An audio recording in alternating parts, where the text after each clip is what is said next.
It's of my ancestors, Ortan Thaig. I never thought I'd see this place in the flesh. I can see Branka all over this place. She always took chips from the walls at regular intervals when she was in a new tunnel. Checked their composition. If she was still here, though, she'd have sentries out by now.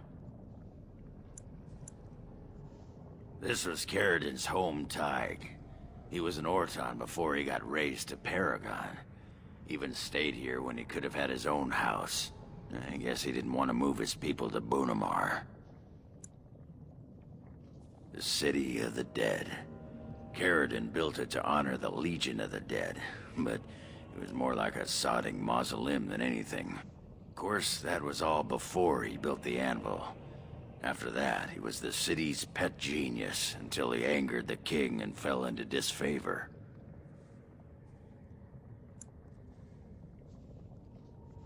No, there was a Thaig here.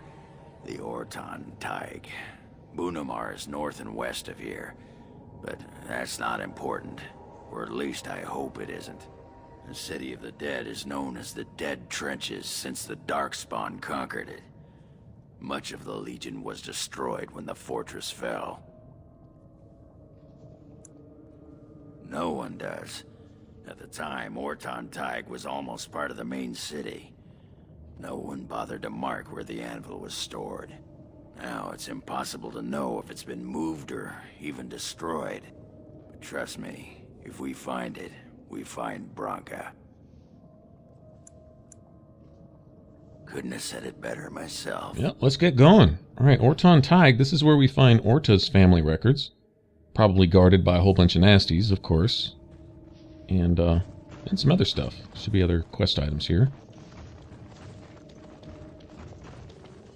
Let's go.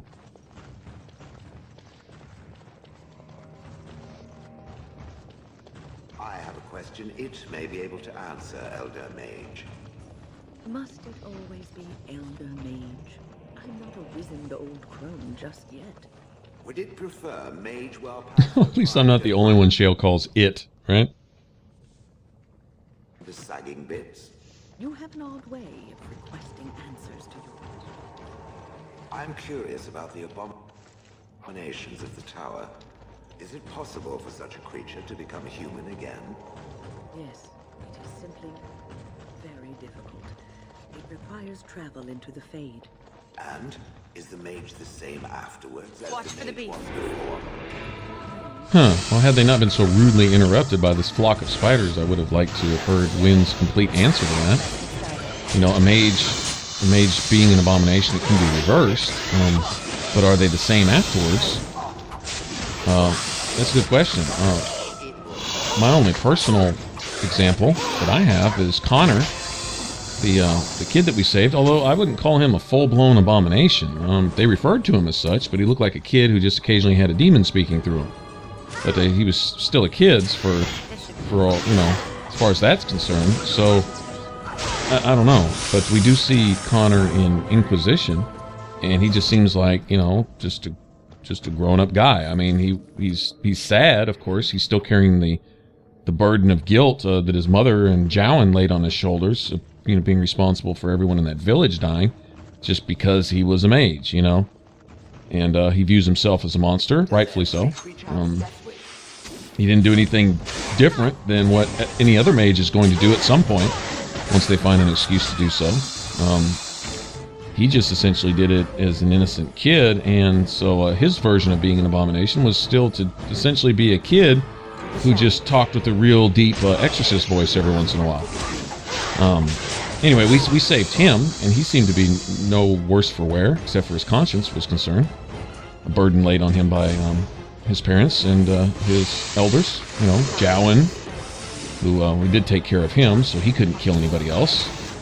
All in the name of mage justice or personal freedoms or whatever. Was more concerned with the freedom of the dozens, maybe hundreds of innocent people that were going to die by either a direct or indirect result of his hand at some point later in the future, because he had some, you know, excuse to do things. Whatever. I wasn't trying to hear all that.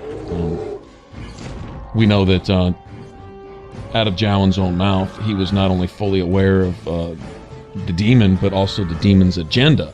Jowan was just completely constitutionally incapable of ever telling the truth. Anyone who's played the Mage beginning knows that he's always got like a hidden agenda. He's a liar by nature. And so what Jowan was saying happened with the boy is a complete lie. It was we do find later also that Jowan's books that the boy had read gave the demon direct access to the boy in the first place, right? So Jowan being indirectly responsible there. What Jowan was doing with those books outside the circle was enough anyway, right, to justify getting rid of him, because you don't have those books and read those books and use them as teaching tools, or have them laying around, even though he quote-unquote told the boy, hey, don't touch this, while he leaves them out on the counter. Well, what's the boy gonna do? I mean, come on. But besides that, he had the book in the first place, or the books, you know. And being a blood mage, I mean, you know, we can just go on and list his crimes. Doesn't really matter. He's gone now, and the world's a safer place because of it. But yeah, any mage becoming an abomination. The ones that become full-blown hunks of beef jerky that run around hissing, screeching, and hitting on everybody and killing everything that they see in sight. I don't know if that's different than Connor was.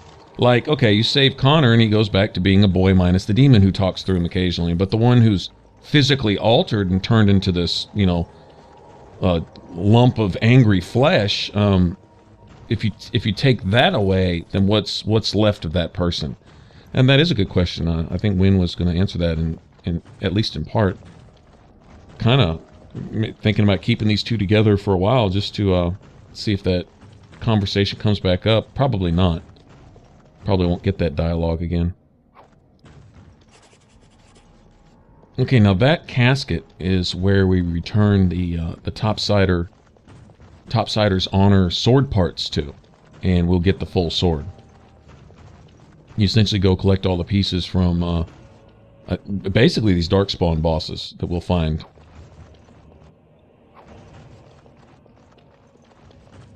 I think the last one's going to be this one called the Forge Master, and he's definitely a boss level. It's interesting because he's surrounded by a lot of Darkspawn too. It's going to be an interesting fight. In fact, towards the end, when we before we do actually find the anvil and find Caridin, there's a series of what are essentially boss fights. I mean, they're not exactly high dragon caliber boss fights, but close. We'll find the Forge Master. There'll be some other surprises, so we've got our work cut out for us. Okay, now this spider is luring us into his trap. You see that? He wants you to run after him, get caught in the web, so his homeboys can jump you from behind. This is actually pretty funny. Ambush, spider ambush.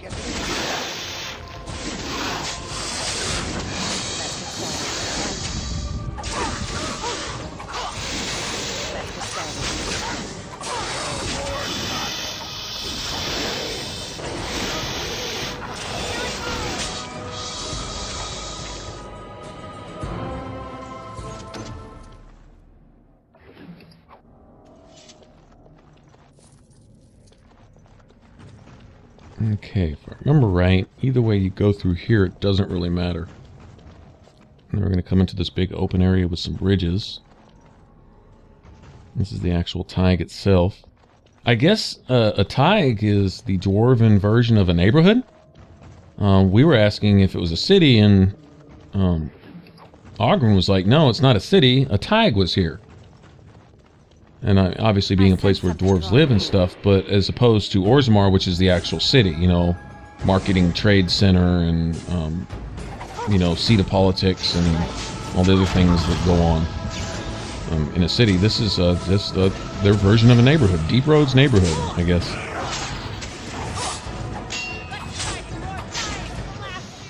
How many games do you have where you have whole societies made up of the different peoples in it, and each one has their own story, culture, religion, what have you, and their style of living down here, their whole social structure is completely unique to that of, say, the elves or the humans or whatever. Now, Elven society in the city is not Elven society. It's just simply a huddled band of slaves taken advantage of by the humans for really cheap labor, taken advantage of in their desperation. It's a different deal. Yeah, I wouldn't even call that Elven society, so to speak. We'll see that when we get to Dinram 2. It's sad. It makes playing the Elven origin, actually, both of them, but specifically the city one, that is one of my other favorites. Not a fan of elves in Origins for really the only reason is they start at a disadvantage regardless of which class you start as, because it comes down to points, and it's a min-maxer thing, and it really doesn't matter. I mean, but if you're saying, well, what's the strongest class to start with? Really, whatever class you choose, elves don't really make an ideal start for any class, essentially. Mage may be okay. I don't know that it makes a whole lot of difference there, but like they'll have for warrior, they'll have a point in, say, magic, right, where you would prefer, like, say, strength or constitution, and it's just a matter of a point here or there. But still, you know, as far as optimizing, other than maybe mage, elves aren't really optimal for any of those. Plus, they start with their starting skills, the points that even if you respec, I don't think you can ever get these points back. They're pretty much stuck there. Depending on how you want to play the particular class. Like if you want to be a warrior, let's see, if you want to be an elven warrior, I think you'd better be a two-handed warrior, but you're going to take a I think a constitution and a strength penalty, and you get those points in magic instead or something. And those are basic starting attributes, which you can't ever undo those either. Your base attributes will always be there no matter what. One of the DLCs, I think it's what, Awakening, you can buy these things where you can respec. And of course in Dragon Age 2 they had, I think it was called the Maker's Sigh. You could buy unlimited numbers of those and you could respec. But even so, your base starting stuff, you're going to keep that regardless. I think as much as I liked playing a human rogue, also I really like the human origin. The mage is okay, but the mage is kind of the same regardless of whether you start with elf or human. From what I remember, some of the dialogue may be a little different if you're an elf, but for the most part, it's, you know, you go through the heroine, right? Oh, this guy's freaking out. And who's this? There's nothing for you here. It's mine. I've claimed it.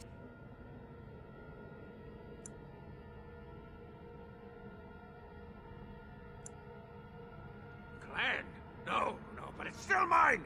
Ruck's been here for years now, and no city dwarf will take him away. Bah, he's a bloody scavenger. Good as sodding gone. Be gone, you! You'll bring the Dark Ones back, you will. They'll crunch your bones. Word has it you can only survive down here by eating the Darkspawn dead.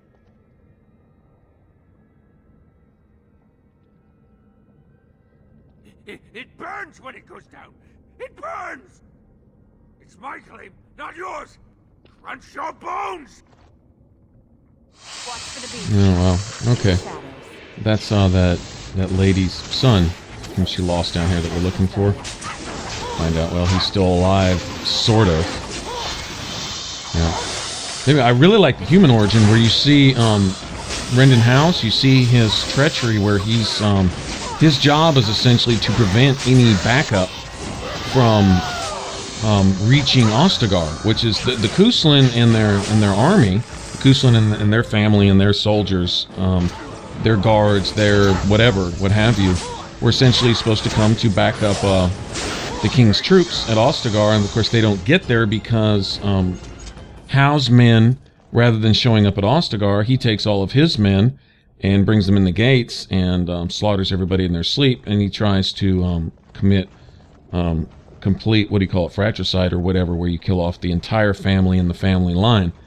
So Howe's treachery it goes beyond just doing Logain's bidding, because this is by Logain's instruction that he do this, and Howe's reward is that he gets all the Kuslan's stuff.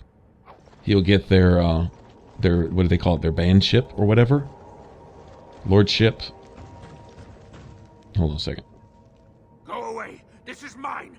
Only I gets to plunder its riches. It's mine. I'm the one who found it. I drove out the crawlers. Now it's mine.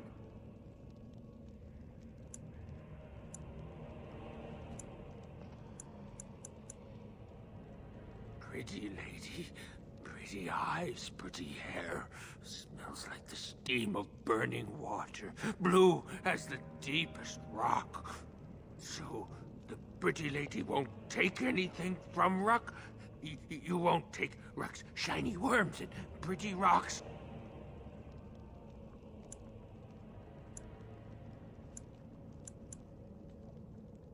Oh, Ruck not mind that, maybe.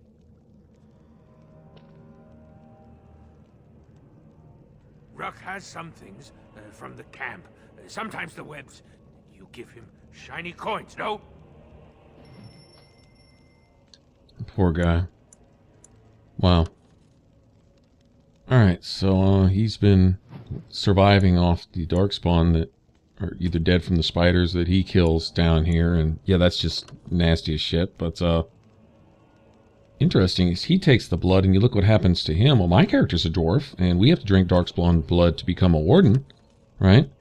But we don't wind up like this. So what's the difference? That was the thing. I hadn't really given it much thought before, but now that I really think about it, what is the actual difference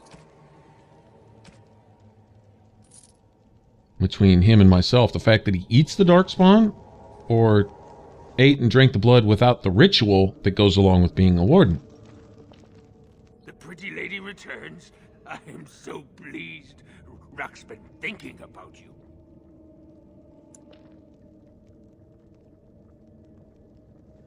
No filter, no mother, no warm blanket and stew and pillow and soft words. Ruck doesn't deserve good memories. No.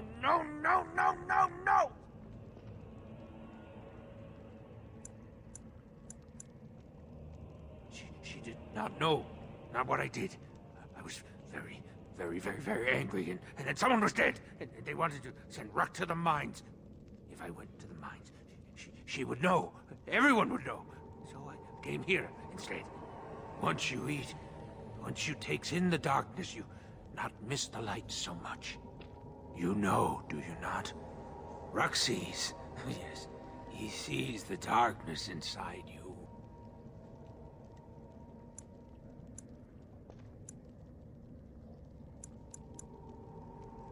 No, she cannot.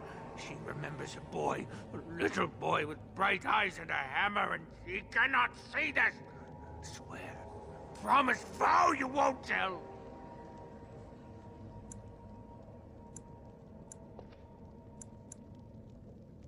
Yes. Tell the mother Ruck is dead. He's dead, and his bones are rotting in the crawler's webs, and she should never look again.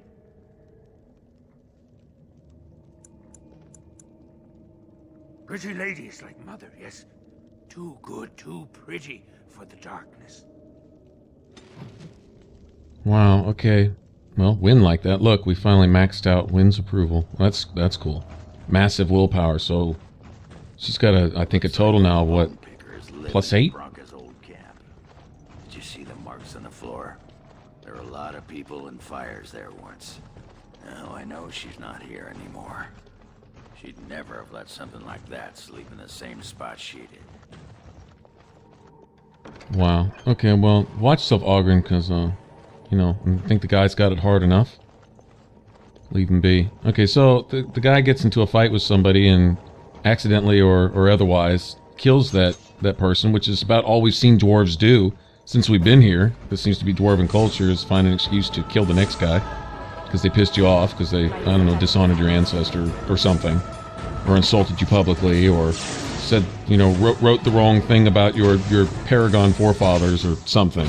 But whatever the case, and do it as publicly as possible. That seems to be their other MO. But anyway, so he gets into a fight, and they were going to send him to the mines as punishment or something like that. So he went off to he basically ran rather than have his mother and his whole family name dishonored, which in and of itself is kind of honorable. And he doesn't want his mom to know. He at least still has enough presence of mind to still care for his mom. Say, hey, you know, don't tell her this. And so, yeah, of course I wouldn't do that shit. What good is that gonna do? So, yeah, I'll tell his mom. One of two choices. I could just say, well, hey, I never found him down there, but that would just leave her wondering, having that what'd you say, unanswered question in the back of her mind, always, you know, where's her son and all that. So I'm gonna give her closure, but we'll do it the best way possible, I guess. It just sucks. All right, so now, if you think about it, Ruck drink darkspawn blood, and of course he's been eating darkspawn, and that may just be the difference. That may what turned him into this, you know, twisted, bent creature that he is now, as opposed to my character, who, you know, we go through the ritual of becoming a warden, and we're still ourselves, but he could sense the darkness in us, so he still has that gray warden awareness, I guess you could call it. Although he seems to have more awareness than we have. My character doesn't seem to be aware of shit. According to Alistair, that comes later, or something. But, yeah, we don't seem to... well, every once in a while, I'll hear my character say something like, my warden senses are tingling, but that's when any enemy's around. That's when a fight's obviously about to happen, is when my character says that, and it could just be against other humans. It doesn't have to be Darkspawn. But, whatever the case, Ruck's got the awareness of a warden, but he's turned into this twisted creature. Unless he had some physical disability in the first place. And somehow that makes it an even sadder tale, and I don't know. It's possible that he had some physical disfigurement, right? Before, you know, taking the Darkspawn blood and so on and so forth.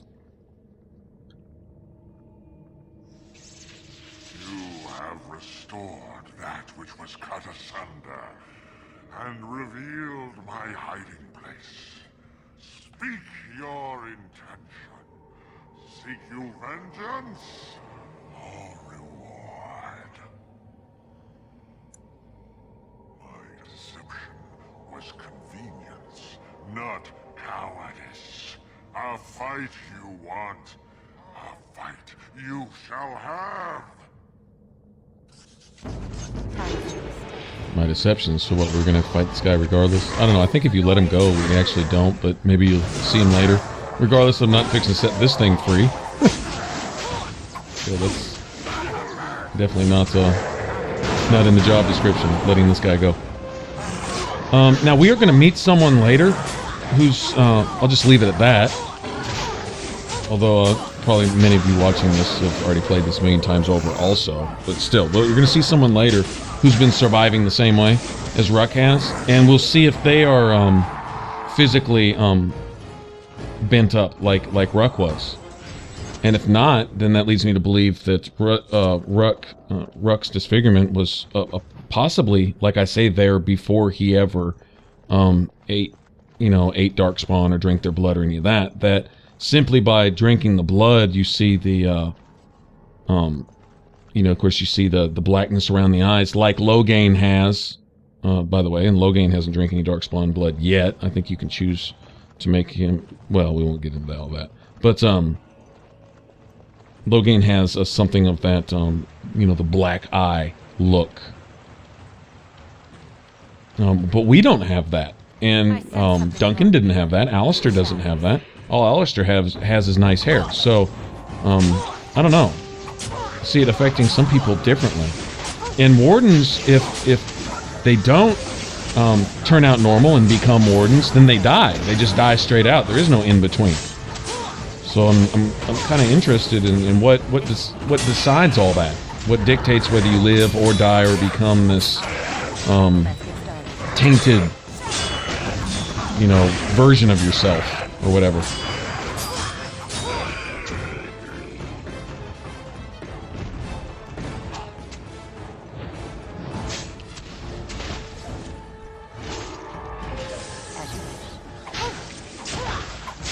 Okay, and there's another thing here.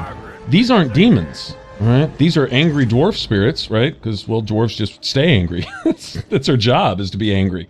But they're just spirits. You know, now, of course, demons are spirits also, but demons have, you know, they have a certain appearance and presence based on what kind of demon they are. You know, you have demons of pride and desire demons and so on and so shades and rage demons, what have you. But these indignant spirits, these pissed off dwarf spirits, are just, well, disembodied dwarfs.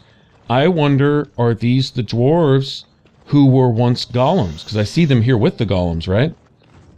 Disembodied in that their bodies were taken, but these spirits left behind, that once the bodies having been gone, they don't have, what would you say, a body to return to or whatever. And we'll find out exactly what happened to their bodies, especially here amongst the Ortan Thaig, where Kaladin was.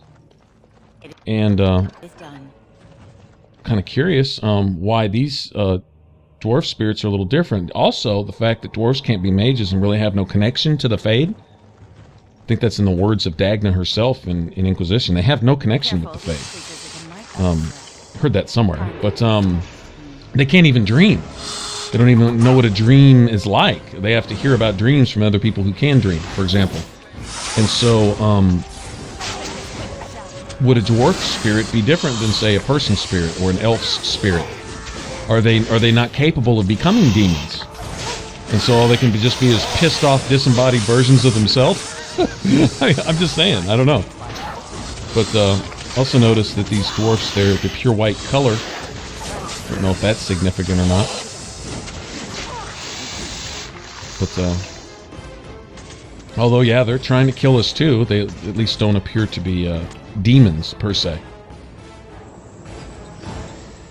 Let this poison wear off. I know we've got a Darkspawn mage over there. When you see the corrupted spiders here, they'll actually work with the Darkspawn. As opposed to the giant spiders who just try to eat everybody. In fact, the regular spiders will try to eat the Darkspawn also.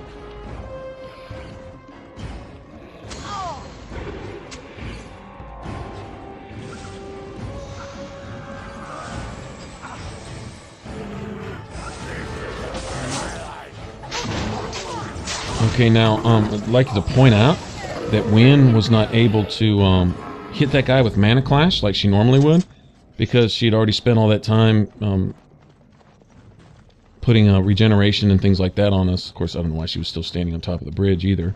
Maybe that's the reason she didn't cast it. But for the most part, if she's not doing her job, it's because I'm already asking her to do too much. And that was my fear coming down here in the first place. And it's starting to get, it's going to start getting really hard after this. In fact, right here, we're about to, this is a boss fight. Essentially, this is the first of several boss fights. This Spider Queen here. This is nasty because she's going to summon many of these, and these are hard enough by themselves without the Spider Queen running around harassing people. But Wynn's essentially responsible for keeping all three of us healed, and up to this point, when she's just asked to... see, she's already dead. No one was able to take the heat off of her. And, oh, this could actually end really badly here. We have no more healer. So we're left to our own devices to, basically, for Shale to slug down the rest of the health potions that he hasn't already used. That's essentially what this boils down to. But, she's being asked to heal everybody, hit everybody with the regeneration, throw defensive spells and buffs and things on everybody. Whereas before, she was really just responsible for Alistair for the most part. She could throw a heal spell on anyone else that was at a certain point here and there, but Alistair was taking most of the heat, which is, of course, his job.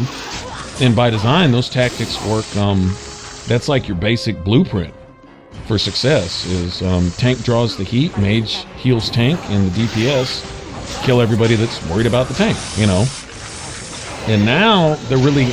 kind of really isn't any tank. We have 3 DPS and a mage here, essentially. And you see when it really gets down to it, when things get tough, Dragon Age will test you. They will test your party composition, your party makeup. And if there's any weaknesses, it's going to get exposed. And here you go. Not having that one tank who can take a crap ton of damage. Sure enough, Shale is healthy. He has a pretty pretty stout constitution. And, you know, decent strength and stuff. His attack rating is going to be pretty high. He can do his thing, but he's more of an off-tank. He can get in there and take a hit or two, but when all the enemies are on him, see right here, he's, I don't know, he's just slugging down all of our health potions is the only reason he's staying on his feet. And on top of that, with whatever healing he was giving Wynn, he couldn't aggro enough to keep all the attention on himself and hold it and stay on his feet. Wynn isn't capable of healing him fast enough. Alistair, on the other hand, with his heavy-duty resistances to just about everything, not just the fact that his armor rating is through the roof now, but he has all those built-in buffs: mental resistance, physical resistance, crap ton of magic resistance, which, you know, of course, that was by design. But once he gets all the attention, he can hold it. And then worst comes to worse, if he's about to die, Wynn or Morgan can cast Force Field on him, and he can sit there and take unlimited punishment as long as the enemies stay aggroed on him. He can stay hated on forever, and there's not a lot they can do about it. Can I get a Mana Clash now, please? There we go. Good girl, Wynn. Anyway, so that was a perfect example of the tank system not working, because we essentially, like I say, don't have a tank. And I'm probably dead right here. I think those webs last a little too long, in my opinion. I don't think it's fair. I don't think this guy eating my face is fair either. That's disgusting. Dude, get off me. I said get off me. Yeah, awesome. When I do my little dirt in the eyes, you know, stun move, it doesn't last for like 3 hours. I don't see why these spider webs get to last that long. Alright, so we got the corrupted spider queen. Well, that's cool. She won't be having any more babies. Those nasty ass egg sacs hanging off the ceiling. Got through this area. And here's, I guess, the last outpost of Bronca's.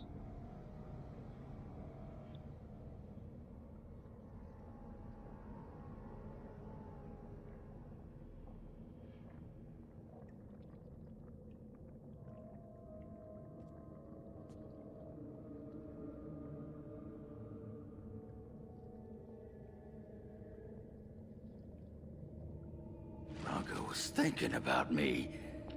I knew she still cared. Old softy. Wow. Looks like the dead All right. trenches is our next stop then. They say the Darkspawn nest there. Whole herds of them. But if that's where Bronca went, then that's where I'm going. Alright on, go find your wife, dude. We're here for different reasons, but to the same end.